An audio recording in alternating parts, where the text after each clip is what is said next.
વડોદરામાં ભાવપુરા ગામે ગણપતિ વિસર્જનમાં પાલતુ શ્વાનના કારણે ઘર્ષણ થયું। પાલતુ શ્વાન કરડવા પાછળ દોડતું હોવાથી ઠપકો આપવા બદલ બબાલ થઈ અને આ બબાલમાં 3 મહિલા અને 2 યુવકો ઇજાગ્રસ્ત થયા। ઇજાગ્રસ્તોએ લાકડી અને ફેંટોથી માર મારવાનો આક્ષેપ કર્યો છે। બંને પક્ષે છૂટા હાથની મારામારી કરી હતી। સામાન્ય વાતમાં થયેલી મારામારીને લઈને જરોદ પોલીસે કાયદેસરની કાર્યવાહી હાથ ધરી છે।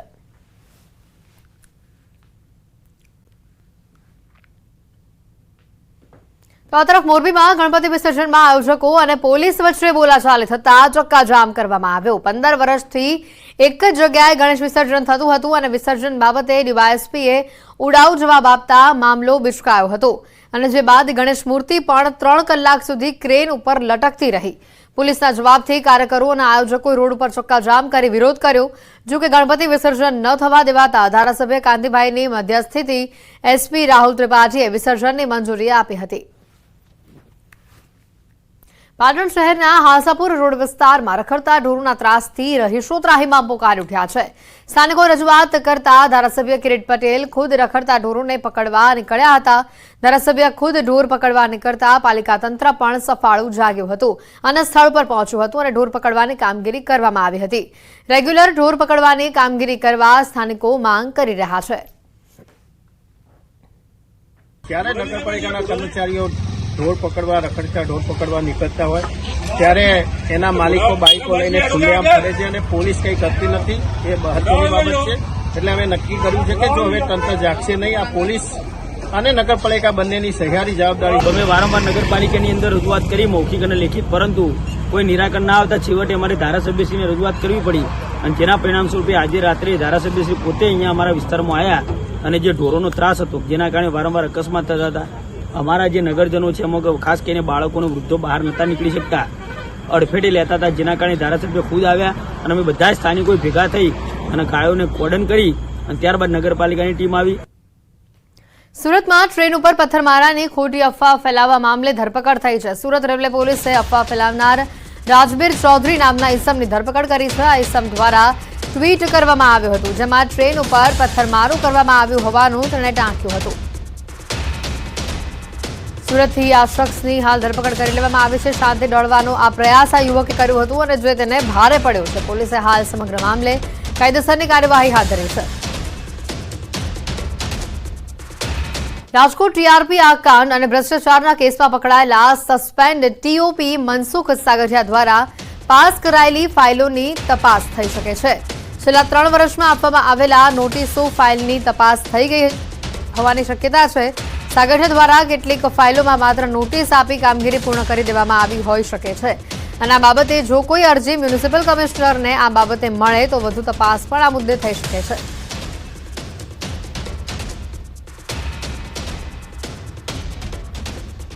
ડેમની સપાટીમાં વધારો જોવા મળી રહ્યો છે। ઉપરવાસમાંથી પાણીની આવકમાં વધારો જોવા મળી રહ્યો છે। હાલ નર્મદા ડેમની સપાટી 137.54 મીટર પર પહોંચી છે। નર્મદા ડેમની મહત્તમ સપાટી 138.68 મીટરની છે। નર્મદા ડેમ જેની મહત્તમ સપાટીથી માત્ર 1.14 મીટર જ દૂર છે, 1.14 મીટર જ હવે બાકી છે। નર્મદા ડેમના ઉપરવાસમાંથી 1,44,000 ક્યુસેક પાણીની આવક જોવા મળી રહી છે। નર્મદા નદીમાં કુલ 73,480 ક્યુસેક પાણીની જાવક નોંધાઈ છે।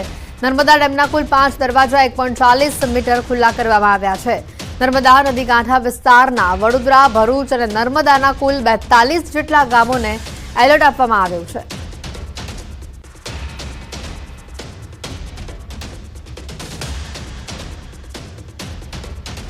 તો આ સાથે જ ખેડાના વસોમાં ગણેશ વિસર્જનની શોભાયાત્રામાં શાંતિ ડહોળવા મામલે 12 લોકો સામે નામજોગ અને 10 લોકોના ટોળા સામે ફરિયાદ દાખલ થઈ છે।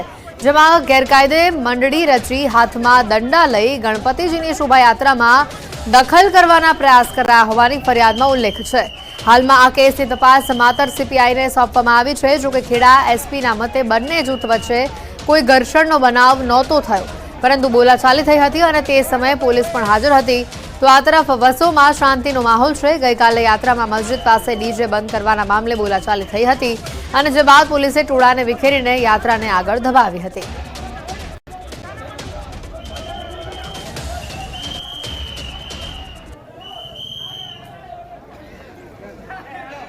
આવી કોઈ વાત નથી અને એકબીજાની વચ્ચે ઘર્ષણ પણ નથી થઈ શક્યું। કારણ કે અમને વિડીયો પણ મળેલ છે, એની અંદર અમે જોયું હતું, જેની અંદર પોલીસ વચ્ચે જ ઊભી છે. કારણ કે અગાઉ શાંતિ સમિતિની મિટિંગ પણ થયેલી, એમાં પણ બંને કોમના આગેવાનો હાજર હતા અને મસ્જિદ ખાતે પણ આગેવાનને હાજર રાખેલા હતા. અને છતાં પણ આજે અમુક યુવાન છોકરાઓ છે એના દ્વારા જે કંઈ ઘટના બની, તો એ બાબતમાં એ આગેવાનો જોડે પણ અમે ચર્ચા કરી રહ્યા છીએ. ખેડા જિલ્લામાં ફરી એકવાર શાંતિ દોડવાનો આજે પ્રયાસ થયો, પરંતુ પોલીસ હાજર હોય આ શાંતિ દોડવાની નથી. વાત કરવામાં આવે તો ખેડાના વસો શહેરની અંદર ગણેશ વિસર્જન દરમિયાન ભગવાન ગણપતિની વિસર્જન યાત્રા નીકળી હતી. તે દરમિયાન આ યાત્રા જ્યારે જુમ્મા મસ્જિદ પાસે પહોંચી હતી ત્યારે કેટલાક યુવાનો આ યાત્રામાં જે ડીજે હતું તેને બંધ કરાવવા માટે આવ્યા હતા, પરંતુ તે દરમિયાન બે ટોળા થોડા સામસામે જતા ઘર્ષણ થયું હતું. જો કે મહત્વની વાત કરવામાં આવે તો પોલીસનો ચુસ્ત બંદોબસ્ત હોય આ ટોળાને વિખેર્યા હતા અને કેટલાક હથિયારોથી અંદરથી હુમલો થવાનો પણ જે આયોજકો છે તેમને આક્ષેપો કર્યા હતા. આ સમગ્ર બાબતને લઈ જિલ્લાની તમામ પોલીસ, જિલ્લા પોલીસ વડા સહિતનો તમામ કાફલો વસો દોડ્યો. જે પ્રકારે તમે જોઈ રહ્યા છો, જિલ્લા પોલીસ વડા Rajesh Gadhiya, DYSP, SOG, LCB સહિતની તમામ પોલીસ આ વસો દોડી આવી હતી. અહીંયા આગળ કેટલાક ટોળાઓ પછી ભેગા થયા હતા કે આજે ડીજે બંધ બાબતે જે હુમલો થયો હતો તેને લઈને શાંતિ જળવવા માટે પ્રયત્ન કર્યો હતો, પરંતુ ચુસ્ત પોલીસ બંદોબસ્ત હોય આ તમામ ટોળાને વિખેરી નાખવામાં આવ્યું હતું. હાલમાં સમગ્ર મામલે પોલીસ દ્વારા જે આયોજક છે તેમની ફરિયાદના આધારે ગુનો દાખલ કરી અને જે આ જે વાતાવરણ દોડો જેને પ્રયાસ કર્યો છે તેવા તત્વોને પકડવા માટે તજવીજ હાથ ધરી છે. ઉમંગ પટેલ, ન્યૂઝ 18 ગુજરાતી, વસો ખેડા. વડોદરામાં ભાવપુરા ગામે ગણપતિ વિસર્જનમાં પાલતુ શ્વાનના કારણે ઘર્ષણ થયું. પાલતુ શ્વાન કરડવા પાછળ દોડતું હોવાથી ઠપકો આપવા બદલ બબાલ થઈ અને આ બબાલમાં 3 મહિલા અને 2 યુવકો ઇજાગ્રસ્ત થયા. ઇજાગ્રસ્તોએ લાકડી અને ફેંટોથી માર મારવાનો આક્ષેપ કર્યો છે. બંને પક્ષે છૂટા હાથની મારામારી કરી હતી. સામાન્ય વાતમાં થયેલી મારામારીને લઈને જરોદ પોલીસે કાયદેસરની કાર્યવાહી હાથ ધરી છે.